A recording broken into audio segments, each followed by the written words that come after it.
আবার ফিরে এসেছি আনন্দমেলার নতুন মিনি ব্লগ নিয়ে। তো আগের ব্লগে দেখলে আমরা সবাই প্রসাদ খাচ্ছি। তো প্রসাদটা এত পরিমাণে গরম ছিল যে আমরা খেতে পারছিলাম না। দাদা আমাদেরকে শেখাচ্ছিল কিভাবে প্রসাদ খেলে গরম লাগে না। ওখানে হরে কৃষ্ণ বলার পরে প্রসাদটা হাতে নিতে হচ্ছিল, তো তারপরে দাদার কাণ্ডটা দেখো।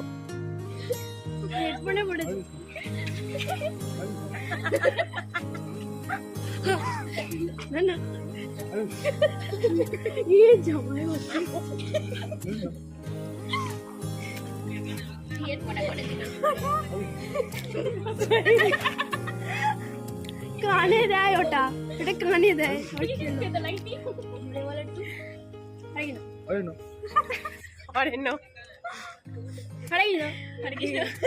পড়ে যাবে।